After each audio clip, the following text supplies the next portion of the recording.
Hermanos, el Señor les bendiga.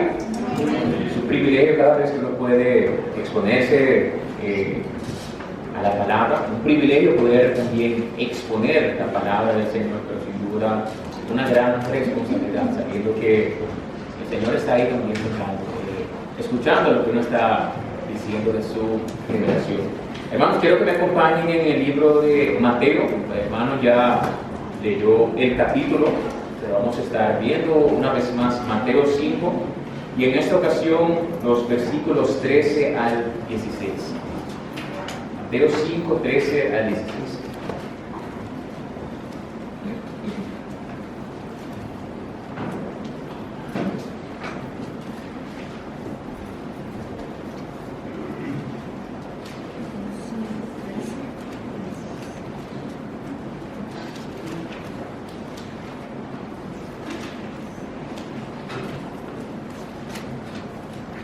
Amén. Amén.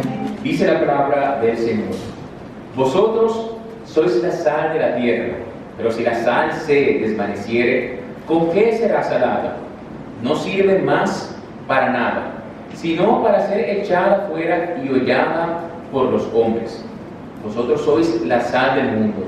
Una ciudad asentada sobre un monte no se puede esconder, ni se enciende una luz y se pone debajo de un almud, sino sobre el candelero, y alumbra a todos los que están en casa. Así alumbre vuestra luz delante de los hombres, para que vean vuestras buenas obras y glorifiquen a vuestro Padre que está en los cielos. Damos gloria a Dios por su palabra. Oremos. Padre, te damos gracias porque una vez más tenemos este privilegio, Padre, de poder exponernos a tu revelación, Padre. Te rogamos, te oramos que en este tiempo que vamos a estar escuchando tu palabra, Padre, que seas tú el que quites toda barrera, cualquier cosa que quiera competir, Padre, en este momento con tu lugar, con tu trono, Padre. Seas tú eliminándonos estas cosas, Padre, con tal de que realmente estemos atentos a tu palabra, estemos enfocados en lo que tú quieras decirnos, Padre, y que realmente tengamos la convicción de que tú nos hablas, de que tu palabra es viva y eficaz, Padre, y que cada vez que nos exponemos a ella, Padre, sin duda nos alimentamos en ese ámbito espiritual, Padre. Seas tú conmigo también, con palabras en mí, Padre. Utilízame como un instrumento en este momento, Padre, pues tú conoces cada condición acá presente, cada persona que está acá, y seas tú, sin duda, permitiéndome hablarles con claridad, con tal de que nada se quede, digamos, como si fuera una interrogante, Padre. Ten control ahora de este tiempo, que seas tú con cada hermano que se expondrá también por las redes sociales, Padre, y que tu propósito en esta mañana pueda cumplirse en cada uno de nosotros, Padre. Presentamos este tiempo, te pedimos tu dirección en el nombre de Cristo. Amén y amén. Hermanos, nosotros hace unas semanas nosotros comenzamos a estudiar los primeros versículos del Sermón del Monte, y en ese momento nosotros vimos algo importante, que Jesús inicia mostrando cómo vivían, digamos, aquellos ciudadanos de su reino. Y por eso mismo es que esta serie que vamos a estar desarrollando lleva ese título: Viviendo como ciudadanos del reino. Porque el propósito no es simplemente que nosotros, nos expongamos, tengamos algunos sermones, sino es que a través de este sermón nosotros podamos entender cómo es que Jesús define la vida de aquellos que realmente le pertenecen a Él. Y en ese primer estudio nosotros vimos algo fundamental. Jesús no empieza diciendo a esas personas que estaban oyendo qué es lo que el creyente debe hacer, qué es lo que el seguidor debería hacer, sino que Él empieza hablando de lo que el creyente es. Nos mostró, digamos, que el ciudadano del reino de Dios no se definía por prácticas externas, cosas que, digamos, pudieran ser visuales, sino por un carácter que había sido transformado desde el corazón, por un carácter que había sido transformado por Dios. Pero antes de continuar, es bueno recordar simplemente algunas generalidades de este sermón que incluye unos cuantos capítulos. Nosotros sabemos que el Sermón del Monte no son varias enseñanzas aisladas, es una sola exposición. Y vemos a Jesús aquí, como mencionaba el hermano al momento de hacer la lectura. Él está sentado, él toma esta posición de maestro y él empieza a enseñar a sus seguidores, él empieza a enseñarle a sus discípulos cómo debía vivir una persona que realmente profesaba seguirle a él. Sin duda había dentro de esa multitud personas que no eran creyentes, personas que simplemente pudieran estar interesados en lo que Jesús hacía, pero el propósito del mensaje en sí es que los seguidores, los discípulos pudieran saber cómo debemos vivir, cómo vive aquella persona que realmente ha decidido seguirle a él. Entonces, es importante todo esto, hermanos. No es un estudio simplemente para que nosotros tengamos más información. En ese momento no fue una enseñanza para que los seguidores tuvieran más información, era para que ellos pudieran examinarse. Y de igual manera el Señor quiere que nosotros también nos examinemos. No para que nosotros nos comparemos con otros, que nosotros podamos señalar al que está cometiendo las faltas, sino que esto pueda servir como un espejo.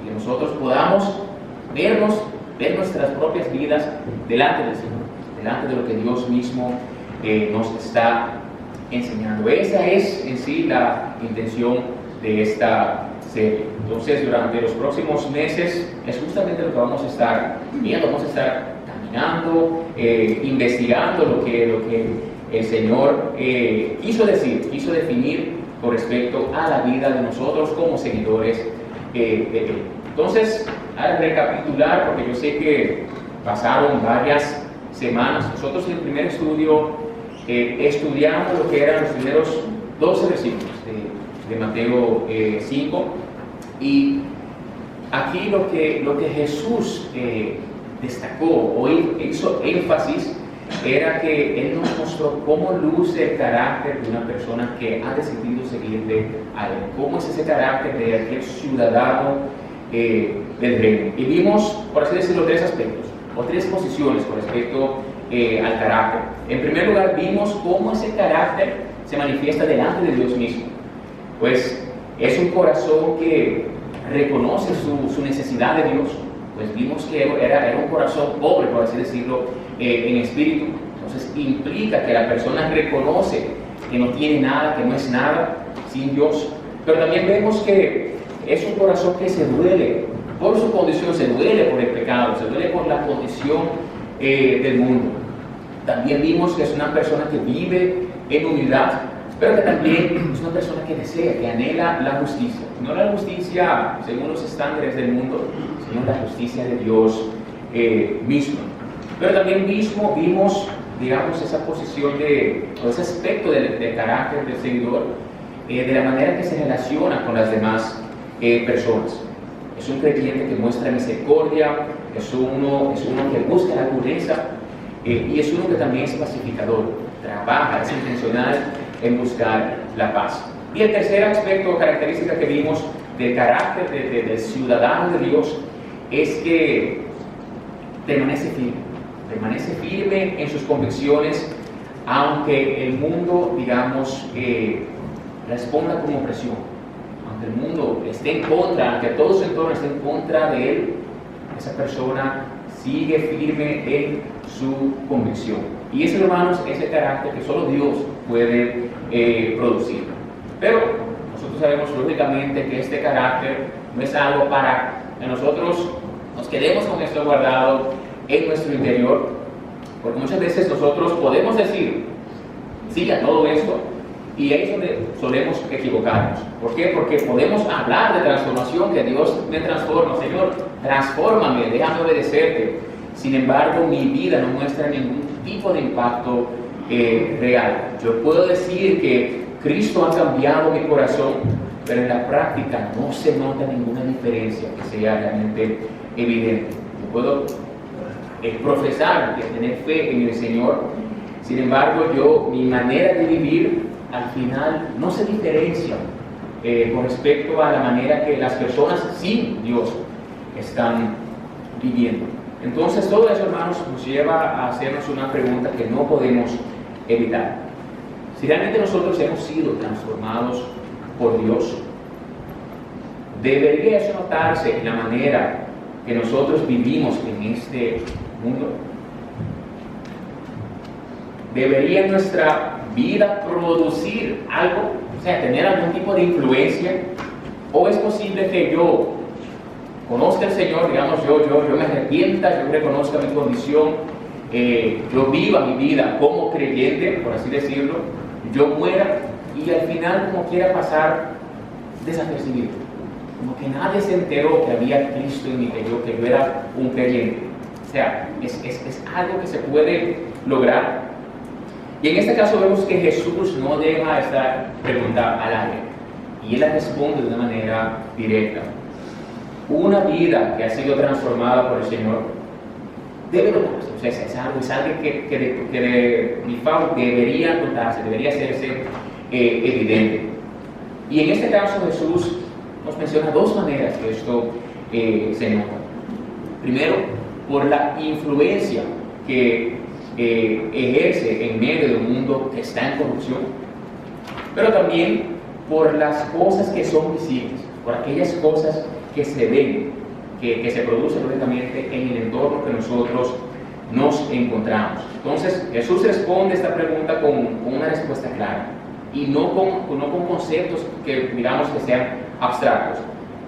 Él da dos imágenes que son sencillas, son súper sencillas, pero que realmente deberían confrontarnos. De igual manera como confrontó a aquellos que le seguían en ese momento, a nosotros también debería confrontarnos.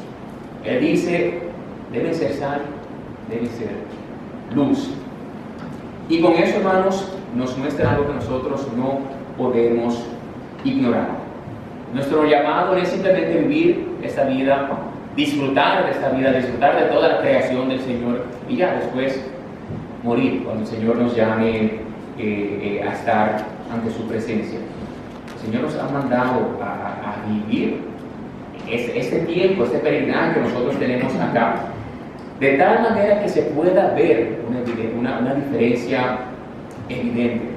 Y para mostrarnos cómo es eso, cómo se ve eso en la práctica, Jesús utiliza una primera imagen que realmente, como mencioné ya, nos confronta. Vosotros sois la sal de la tierra. Entonces, hermanos, en primer lugar, el creyente influye como sal. Dice el versículo 13, vosotros sois la sal de la tierra. Y cuando dice esto, Él no está dando, digamos, una sugerencia. Él no le está diciendo a ellos, mira, sería ideal que ustedes puedan ser sal. Él les dice que de manera clara, ustedes son sal, tú eres sal.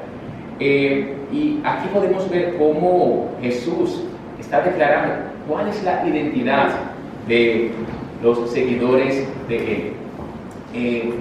Y eso significa, hermanos, que la influencia que nosotros tenemos no depende de que si yo quiera o no ejercerla. O sea, la influencia es parte de lo que nosotros somos, es parte de nuestra identidad y es el resultado de una vida que ha sido ya transformada por el Señor. Ahora nosotros sabemos como creyentes que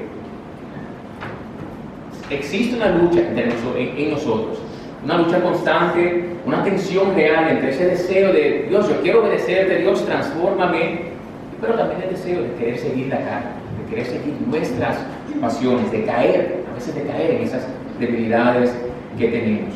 Entonces, en medio de esa lucha es nuestra vida. Sabemos que nunca nuestra vida termina siendo neutral, siempre apunta hacia algo. Entonces, nosotros siempre estamos influyendo de una forma u otra en nuestro entorno, siempre, o sea, siempre. Aunque no hagamos nada, estamos influenciando de una manera u otra, porque hay alguien que nos está viendo. Y por eso la pregunta no es, bueno, yo soy de influencia de una manera u otra o no.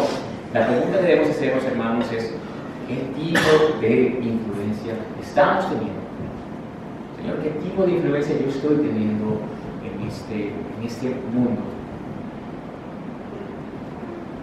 Porque, querámoslo o no, nuestra vida, hermanos, siempre va a estar produciendo algún efecto en las personas que están en nuestro entorno, en las personas que nos rodean. Ahora, el concepto de cesar. Para entender mejor esta imagen, nosotros es necesario que podamos ubicarnos, por así decirlo, en este contexto que Jesús está hablando. Nosotros sabemos que en aquel tiempo la sal no era simplemente un condimento como lo es hoy en día, era un elemento importante para la vida, para el diario vivir. En una cultura, piensen, donde no existía la refrigeración, la sal se utilizaba como un método para preservar los alimentos.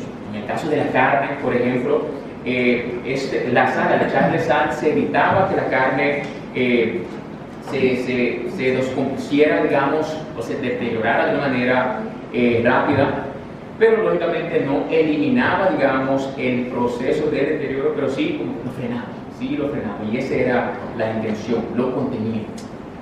Y esa es la imagen que Jesús, en este caso, utiliza para describir al creyente que está en el mundo. Nosotros sabemos que el mundo, lógicamente, desde una perspectiva bíblica, no hay que explicarlo mucho, pero está en un proceso de constante corrupción. El pecado, no es algo que el pecado se mantiene estático. Y para que me entiendan mejor, es como que si el pecado avanzara, es como que si hay un progreso más y más en lo que es el pecado. Y piensen, hace 10 años, hace 20 años, para algunos a veces hace 50, 60, 70 años, lo que en ese momento, por así decirlo, causaba vergüenza, ahora sin duda se celebra. Lo que antes se escondía, hoy en día se promueve abiertamente. Y todos aquí podemos decir de ciertas cosas que antes, mira, ni siquiera se podían mencionar eso. Y hoy en día son cosas que son completamente abiertas, son cosas incluso públicas. A veces hasta derechos vemos que se convierten. Entonces vemos cómo, una vez más, hay un proceso constante de corrupción en el mundo. Pero entonces vemos cómo Dios, en medio de esa realidad, ha colocado su pueblo.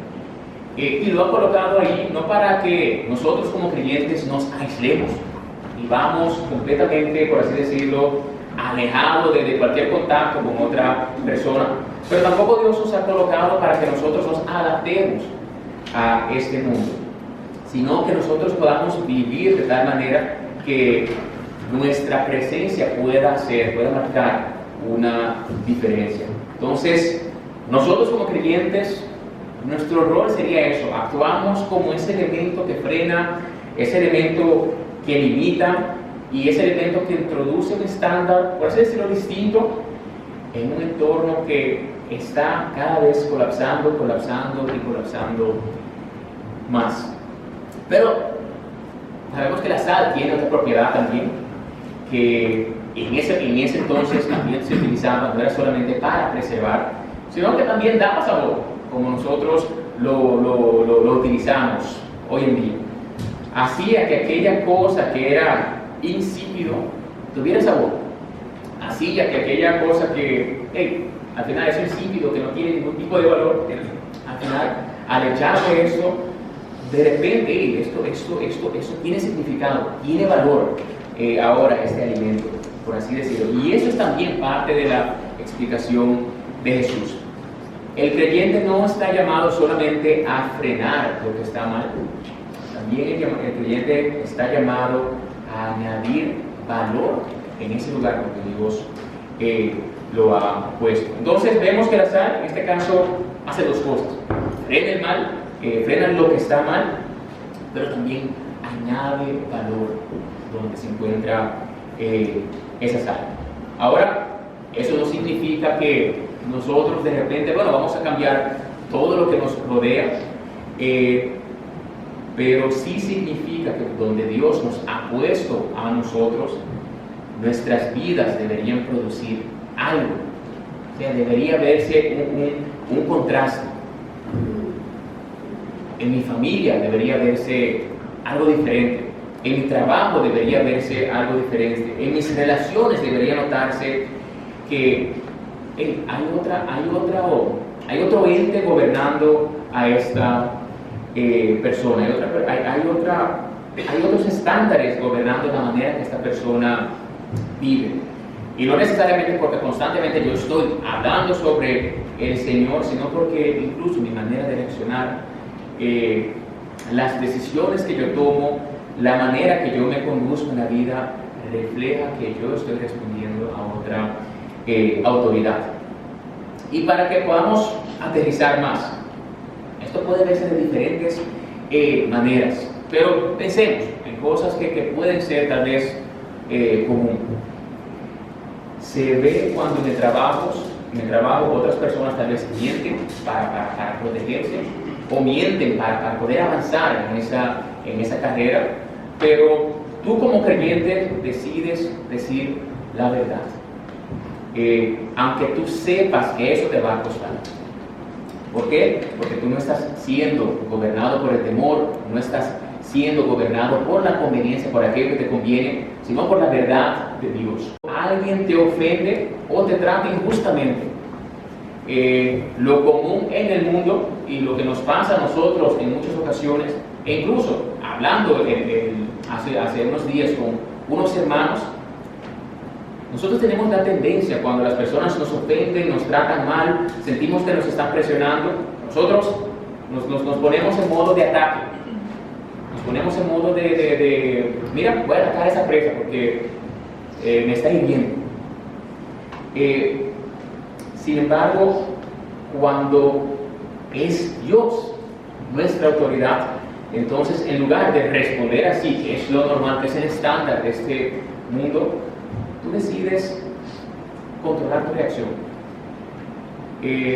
Y no porque tú no sientas enojo, no porque tú no sientas que te están tratando de una manera injusta, sino porque ya tu vida no está gobernada por la carne, no está siendo gobernada por ese corazón engañoso, sino por lo que Dios mismo dice acerca de cómo responder en esas situaciones. Dios nos dice, sé pacificador. Dios nos dice, sé manso. O sea, ten dominio de tus emociones. Se ve cuando en una conversación todas las personas están participando de comentarios, tal vez que sean incorrectos, mentiras, chismes, burlas, y en vez de tú unirte, reírte también, estar por curiosidad, ver lo que están diciendo de tal vez X persona, tú decides no unirte a esa conversación. No porque tú seas mejor, no porque tú seas alguien que no tiene interés en los chismes, sino porque tus convicciones te convencen de no participar de esas conversaciones. Se ve cuando tú tienes que tomar decisiones cuando nadie te está viendo. Cuando yo pudiera hacer lo que a mí me da la gana porque nadie me ve en ese momento. Y al final tú decides hacerlo. Y no porque alguien te esté observando, que tú sabes, sino porque tú entiendes que tu vida al final está delante de Dios. Y tú sabes que mañana tendrás que estar delante del Señor y responder por esas acciones. En contraste a eso, cuando una persona vive gobernada por su propio corazón, que es pecaminoso sin duda, sabemos que responde de una manera diferente. Responde como muchas veces nosotros hemos respondido. Y responde muchas veces como nosotros, lastimosamente, respondemos aún estando en el Señor. Entonces reacciona según lo que siente, reacciona según sus ánimos, decide aquello que le conviene, actúa según aquello que le beneficia a él. Entonces, cuando Dios, hermanos, transforma el corazón, cambia la autoridad bajo la cual nosotros vivimos. Ya no soy yo. Ahora es el Señor. Es Dios quien está gobernando mi vida. Y eso, hermanos, inevitablemente se nota. O sea, se ve nota eso en nuestras vidas. Pero vemos aquí que mientras avanzamos en el texto, que Jesús hace una advertencia. Vemos que Jesús no se queda solamente afirmándole a ellos cuál es su identidad, sino que inmediatamente Él dice algo importante. Pero si la sal se desvaneciere, ¿con qué será salada? ¿Con qué será salada?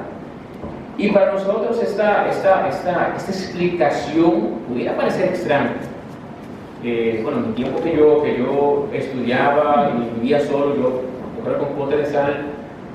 Si los años que viví solo, yo compré más potes de sal, más de uno, creo que me estaría limpio. Y para mí esa sal está igual. Si la sal se daña, no, a mí, por lo menos en esos años que viví, nada, ni me enteré. ¿Por qué? Porque por lo general la sal que nosotros utilizamos, consumimos en estos tiempos, es ya un producto que ha pasado por muchos procesos. Y lógicamente ese proceso ayuda a que pueda conservarse más. A veces es menos natural, pero por lo menos se conserva más, por así decirlo. Pero en el caso de Jesús, en este contexto de Jesús, ellos entienden esto. ¿Por qué? Porque esta sal que ellos conocían, esta sal que ellos utilizaban, lógicamente no era tan refinada. Tenía muchos, por así decirlo, otros minerales, tenía impurezas, y claro, todo esto hacía que eventualmente pudiera dañarse con más facilidad. Entonces, con el tiempo, esta sal, por así decirlo, cuando estaba expuesto a la humedad o cuando era almacenada de una manera inadecuada, ese elemento importante que es el sodio podía disolverse, podía al final terminando perdiéndose. Y entonces, ¿qué vemos aquí? Esta sal que realmente ya se dañó, este sodio que ya se diluyó, por así decirlo, cuando uno lo veía, aún así tenía la apariencia de sal. Incluso si uno lo palpa, no lo toca, aún así se sentía como sal. O sea, continuaba teniendo esa apariencia, pero ya no tenía su esencia. La esencia ya no estaba ahí, ya no preservaba, e incluso tal vez ya no daba el sabor, ya no servía, se podría decir. Entonces, por eso es que Jesús mismo dice: no sirve más para nada, sino para ser echada fuera y hollada por los hombres. Algo que implica que, bueno, en estos casos, cuando esto pasaba, este residuo, esta basura, simplemente se arrojaba en los caminos para ser pisoteado. Ya esto dejó de ser, perdió su valor. Entonces, ¿qué vemos aquí? ¿Cuál es la importancia de esta ilustración?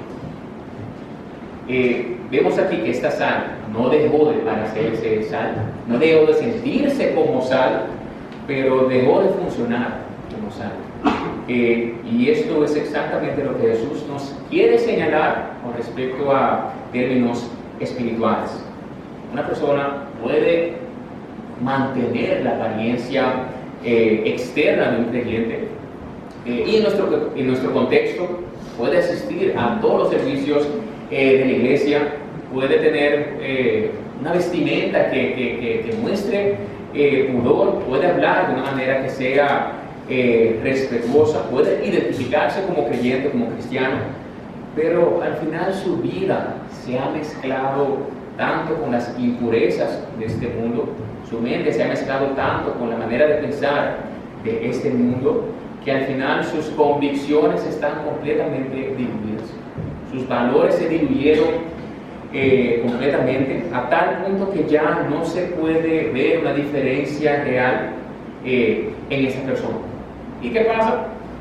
Esa persona pierde lo que le hacía realmente útil. Entonces, no es una ausencia, por así decirlo, de religión, es pérdida de la esencia en sí.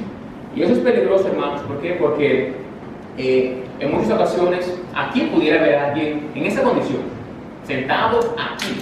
O sea, una persona que tal vez tú incluso le saludes, que tú eres cercano con esa persona. Es alguien que parece estar, pero realmente ya no impacta. Y por eso que vemos cómo Jesús utiliza este lenguaje fuerte, así decirlo. No sirve más para nada. Entonces aquí no se menciona directamente a una pérdida, por así decirlo, de salvación, ¿sí? En el caso del creyente, pero sí a una pérdida de propósito. De una vida que aunque esté presente, ya no cumple con la función para la cual fue puesta allí. Entonces, hermanos, nosotros debemos realmente tomar esto con seriedad porque vivimos en un tiempo en donde la presión, por lo menos en nuestras regiones, no es que nosotros nos obliguen a negar nuestra fe abiertamente, que a nosotros nos estén persiguiendo por causa de nuestra fe. Gloria a Dios que no estamos en esa condición. Pero la presión es que nosotros estemos diluyendo nuestras convicciones, de que nosotros estemos diluyendo nuestra fe constantemente, a que nosotros suavicemos las convicciones que tenemos, que nosotros evitemos incomodar a las personas que tal vez están en nuestro entorno, porque hay que respetarlos, hay que entender que ellos tienen su manera de vivir, a que nosotros podamos adaptarnos lo suficiente para que nosotros podamos encajar en este mundo. Pero ¿qué sabemos? Cuando el creyente, su fe, sus convicciones, su manera de pensar, su constitución se diluye, deja de cumplir el propósito que Dios le ha dado. Y una vida que no hace ninguna diferencia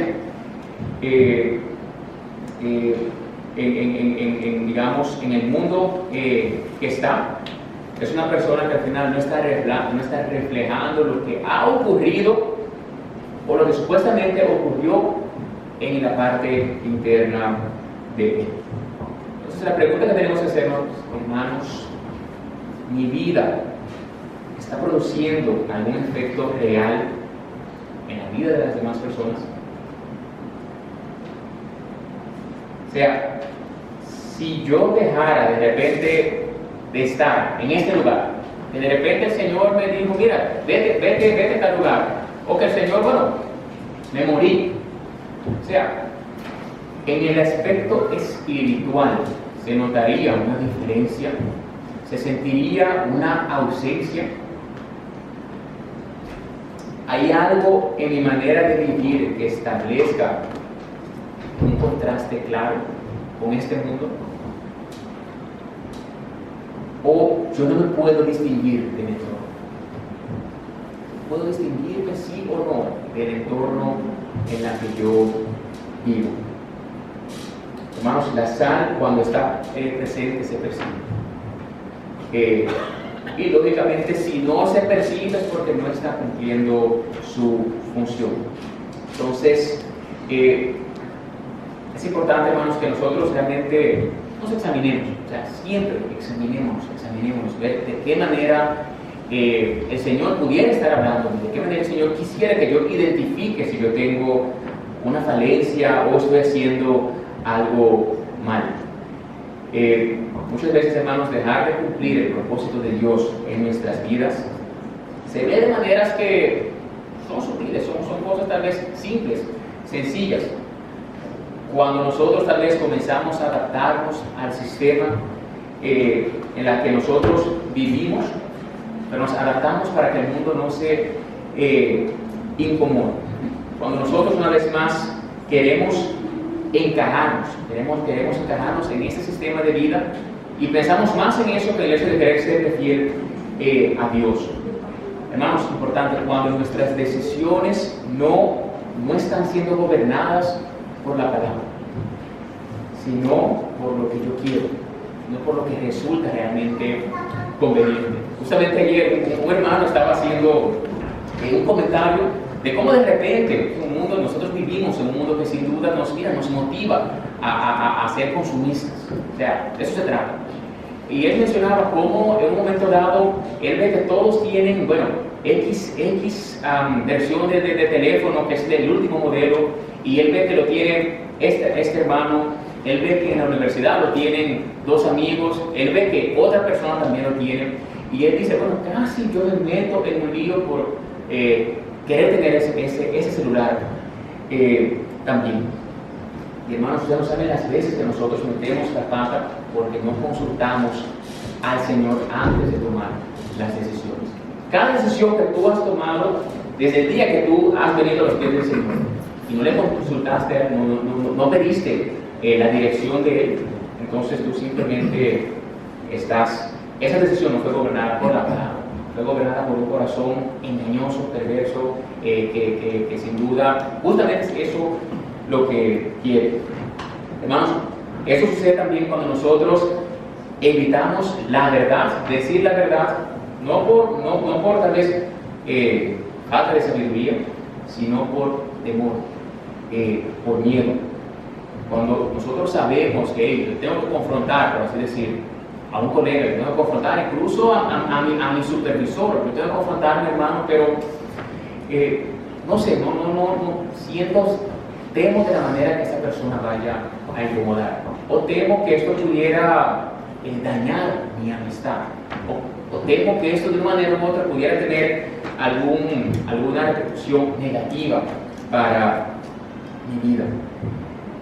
Sucede cuando, digamos, en lo práctico, en las cosas que nosotros hacemos, no hay diferencia, que nosotros al final actuamos, reaccionamos, pensamos, hacemos todo igual que cualquier persona que está en el mundo.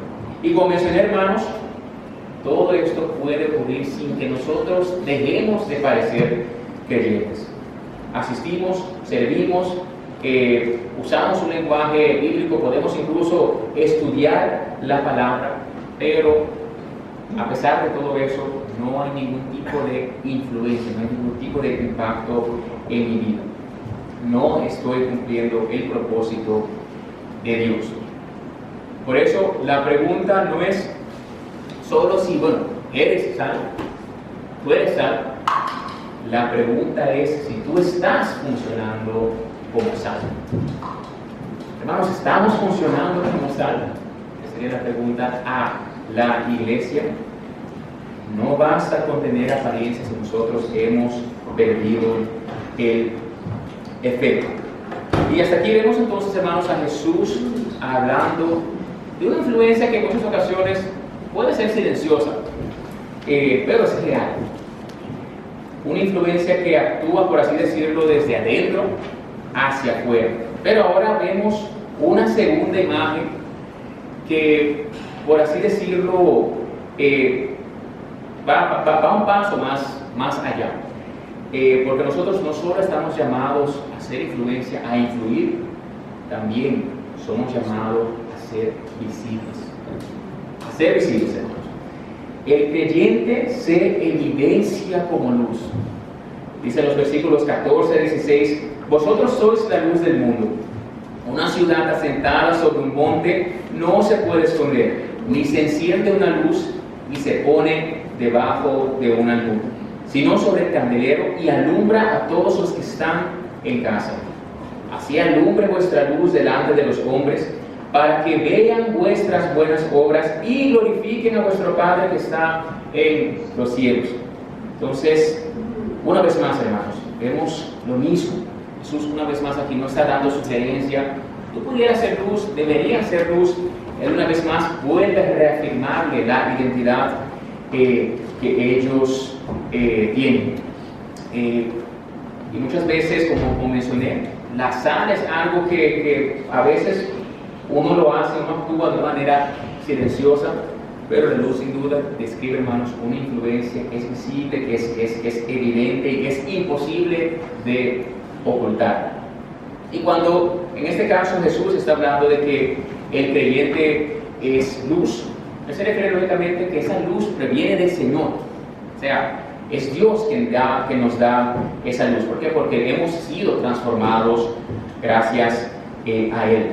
Ya nosotros como creyentes no vivimos en tinieblas, ahora nosotros participamos de la luz del Señor. Es una obra que es interna. Pero tenemos que entender algo, hermanos. no se trata de que nosotros simplemente nos conformemos con recibir información o de adoptar tal vez un comportamiento que tal vez sea diferente.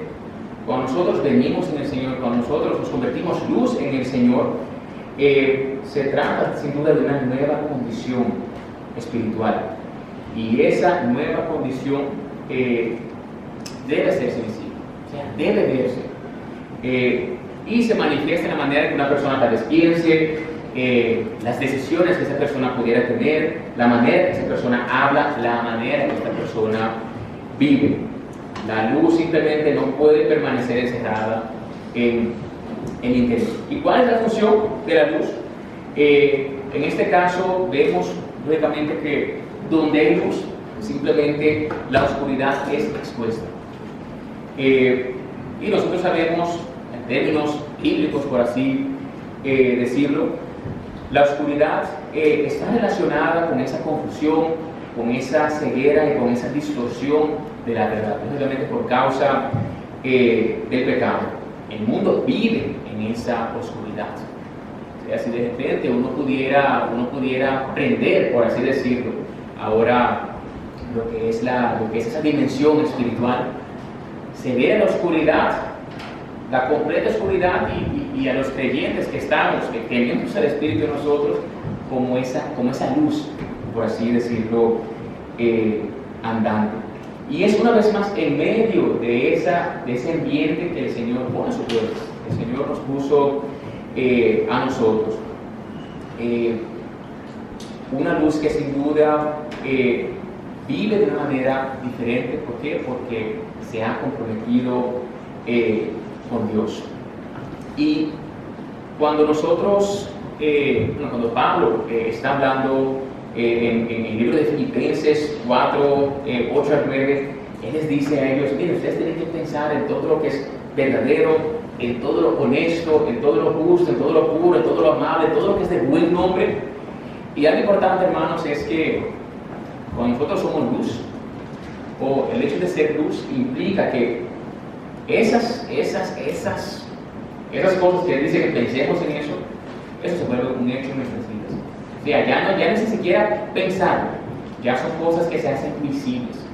Yo hago lo que es verdadero, yo hago lo que es honesto, yo hago lo que es justo, y así sucesivamente. La luz no solo expone la oscuridad, también define cómo luce una vida que está transformada por Dios. Entonces, se ve en esta mente que piensa conforme a la verdad, se ve en esas decisiones que reflejan justicia, se ve en una vida que busca lo puro, una vida que quiere agradar al Señor.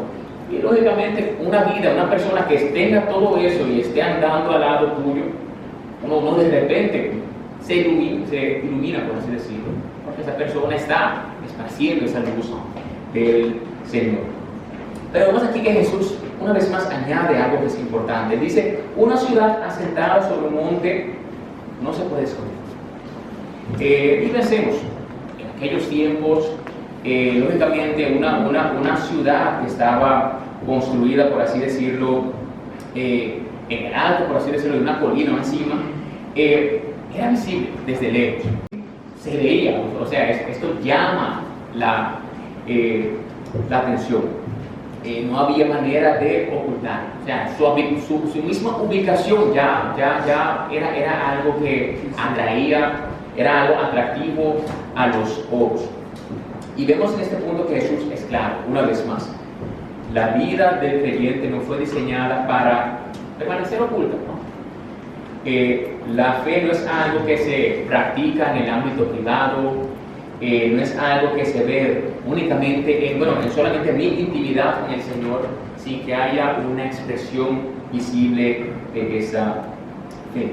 Entonces, muchas veces esto confronta justamente el mal pensar que nosotros tenemos en estos tiempos, en donde tenemos un pensamiento errado de que no, mira, hay que vivir, hay que respetar a las demás personas, hay que dejarlos ser, y en muchas ocasiones haciendo eso uno se limita realmente a poder ser luz para esa persona.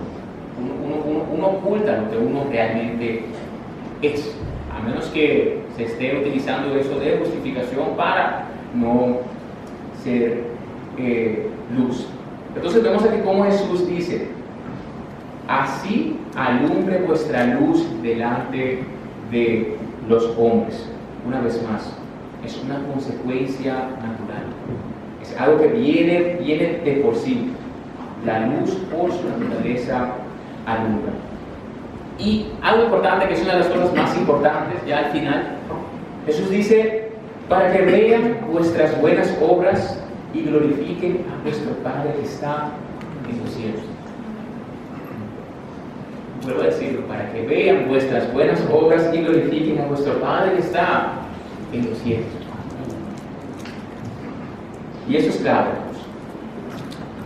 El objetivo no es que las personas nos vean a nosotros y digan: wow, pero yo quisiera ser como Richard. No, yo quisiera ser como Daniel. Yo quisiera ser como Daniel. Yo quiero, wow, un hombre de palabra, un hombre que sin duda siempre llega a tiempo, un hombre comprometido con su trabajo, un hombre comprometido con su familia, va a la iglesia y siempre como quiera, ese hombre tiene tiempo. Yo quiero ser un hombre así. El Señor no nos está llamando a que ese sea nuestro propósito. El objetivo es que al ver nuestras vidas, ellos van a decirlo: pero esto no es natural. Esto indudablemente es Dios mismo trabajando, obrando en esta persona. Pero hermanos, hay algo que no podemos perder de vista. Nosotros lógicamente no somos los que decidimos: bueno, déjame alumbrar más porque sí, yo quiero ser luz, quiero ser una luz que alumbre realmente mucho. Esto pasa, hermanos, cuando el Señor, lógicamente, bueno, todo empieza porque el Señor está obrando en nosotros. El Evangelio, lógicamente, transforma nuestros corazones constantemente. La gracia del Señor nos acompaña y, lógicamente, el Espíritu del Señor pone en nosotros tanto el querer como el hacer, por su buena voluntad. Y es por eso que la luz puede hacerse visible, ni siquiera es por causa nuestra. Pero, ¿qué implica esto? Que nosotros debemos depender más y más del Señor para que esto realmente pueda hacerse visible. Nosotros sabemos que las buenas obras, por así decirlo, no son medios de salvación, eso lo tenemos claro, pero sí son la evidencia de una vida que ha sido transformada por el Señor. Sí son evidencia de que el fruto del Espíritu está en esa persona. Es evidencia de que esa persona tiene una vida en el Señor, tiene una vida dependiente del Señor. Todo esto, una vez más, refleja el carácter de Dios y, lógicamente, apuntan hacia el Padre. ¿Y qué implica esto, hermanos? Que nosotros podemos ser motivación para aquellos que están en nuestro entorno, de una manera u otra. A veces es difícil que las personas, ya cuando tienes mucho tiempo conociéndolo, tú le has hablado del Señor, le has presentado el Evangelio en varias ocasiones y constantemente te dicen: no, yo no creo en eso. Eso para mí no es cierto. Pero en muchas ocasiones, hermanos, a veces nuestra vida el Señor lo utiliza para que esas personas al final puedan decir: no, pero todo lo que esta persona me dijo por mucho tiempo, ahora que entiendo, sí que es verdad, es una realidad, porque lo veo en su propia vida, lo veo de una manera clara cómo Dios ha cambiado a esta persona. Entonces, la pregunta es: ¿estamos siendo de testimonio para las personas que están en nuestro entorno, para que ellos puedan tal vez mañana ser atraídos, por así decirlo, al Señor?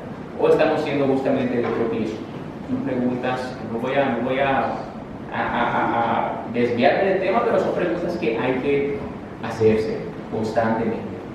Entonces, otra pregunta para nosotros: ¿es visible tu fe? ¿Tu fe es visible?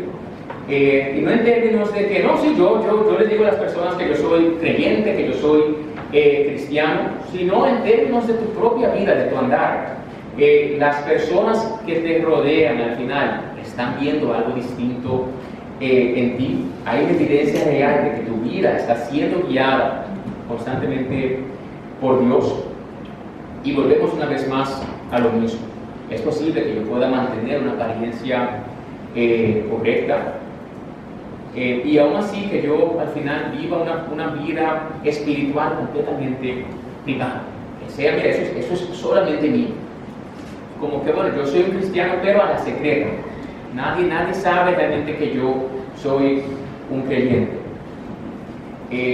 Si nadie puede ver diferencia, si tu vida no refleja ningún contraste, por así decirlo, con tu entorno, entonces eso no es un tema de que yo soy tímido, no es un tema de que mi personalidad es así, que mi estilo es así, hermanos, es un tema espiritual.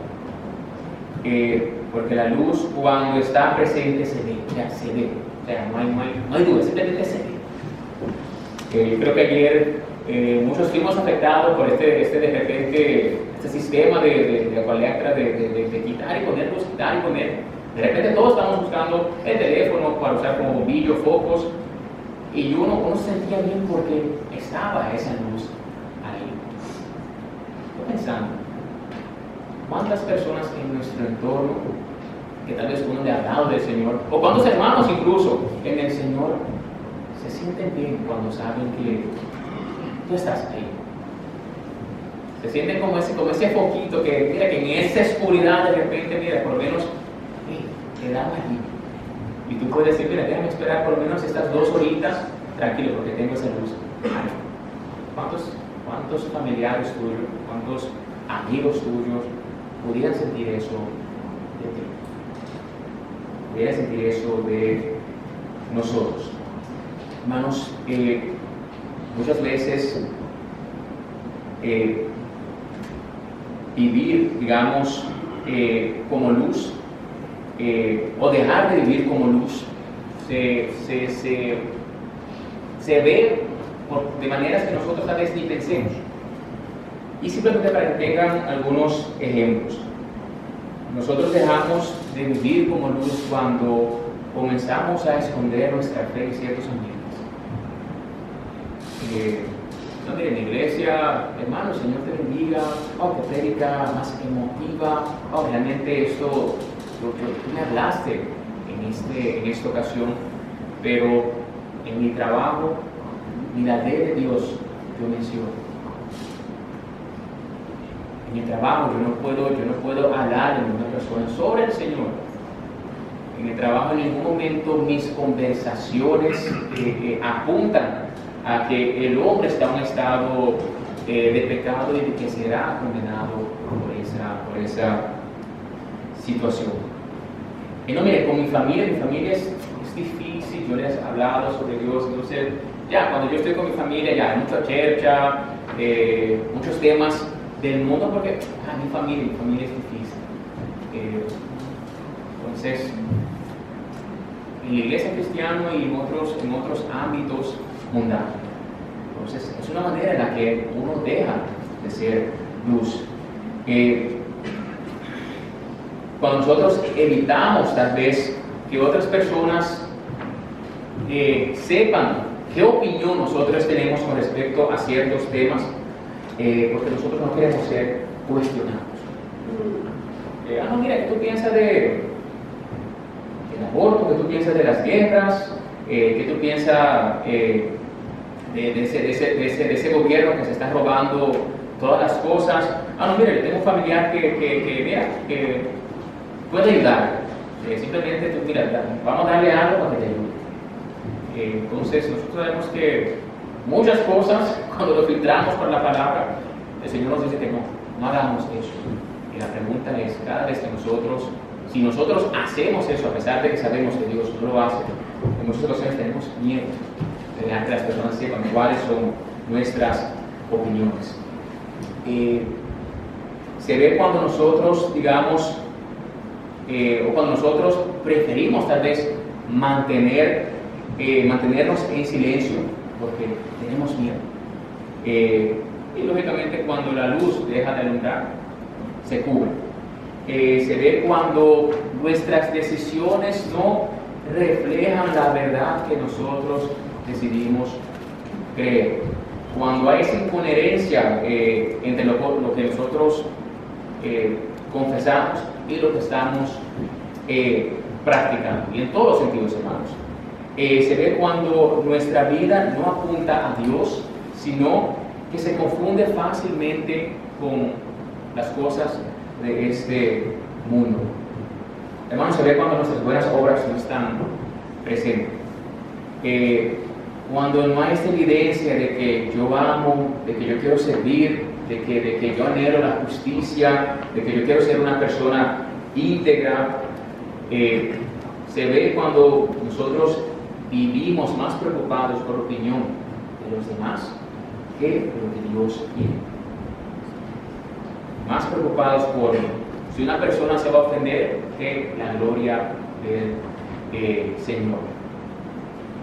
Entonces, una vez más, todo esto puede pasar mientras nosotros asistimos a la iglesia, servimos al Señor, nos reunimos con otros hermanos, nos identificamos como creyentes, pero esa luz no está alumbrada. Entonces, la pregunta no es, hermano, una vez más, si tú eres luz. La pregunta es si tu vida está siendo visible por luz. Una luz según lo que Dios quiere que sea. Si hay luz, se va a ver. Si no se ve, tenemos que preguntarnos si realmente hay luz. O tienes que preguntar si realmente hay luz en tu vida. Los hermanos, al observar estas dos imágenes, vemos cómo Jesús utiliza algo muy sencillo, algo que estas personas en este contexto podían entender fácil, sal y luz. Y queda claro, hermanos, que nosotros no hemos sido llamados a simplemente vivir, a existir en este mundo. Nosotros hemos sido llamados para vivir una vida que realmente produzca un efecto real y visible en las personas que están en nuestro entorno. La sal nos muestra que la vida del creyente debe influir, que debe poder frenar aquellas cosas que están mal, debe marcar una diferencia y debe también establecer un contraste en medio de un mundo que está constantemente más y más en el deterioro. El hecho de ser sal nos muestra que nuestra vida no puede permanecer oculta. No podemos vivir una fe privada, una fe que está limitada a nuestro interior. Es una vida que es evidente, es una vida que revela, es una vida que alumbra. Y estas dos características responden una vez más de manera clara a la pregunta que nosotros nos hicimos al inicio. Y es sí, la transformación en el Señor, la transformación de nuestro corazón por el Señor, sin duda producen cambios que deben notarse, deben evidenciarse.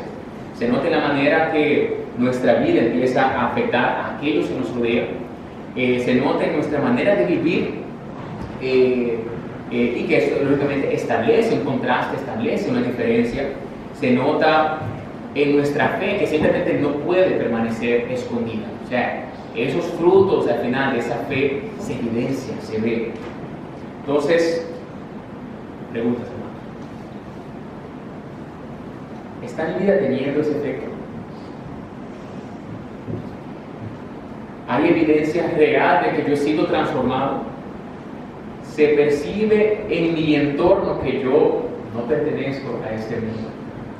Muchas veces aquí, como somos multiculturales en esta iglesia, a veces caemos en el error de quedarnos bueno, sí, yo vengo de Colombia, vengo de Dominicana, vengo de Estados Unidos, vengo de Holanda, vengo de Venezuela, y a veces caemos en ese error de quedarnos ahí. Hermanos, una vez que nosotros hemos sido hechos nuevas criaturas, somos del Señor, y realmente deberíamos estar enfocados en esa ciudadanía. Cristo no murió, hermanos, simplemente para que nosotros nos identifiquemos con Él. Él murió para cambiarnos, para transformarnos, para colocarnos en medio de este mundo como sal y como luz. Y lógicamente esa transformación no comienza con un esfuerzo, por así decirlo, que sea externo. Comienza el Señor obrando, el Señor obrando, el Señor obrando. Lógicamente nosotros, cuando reconocemos nuestra condición, cuando nosotros dejamos de confiar en nosotros mismos y nos rendimos al Señor, nos rendimos a su voluntad en arrepentimiento y fe. Entonces, si la obra del Señor es real, y si el Señor está en una persona, esa obra es real, pero si esa obra es real, hermanos, si el Señor está ahí, eso debe notarse. Praise the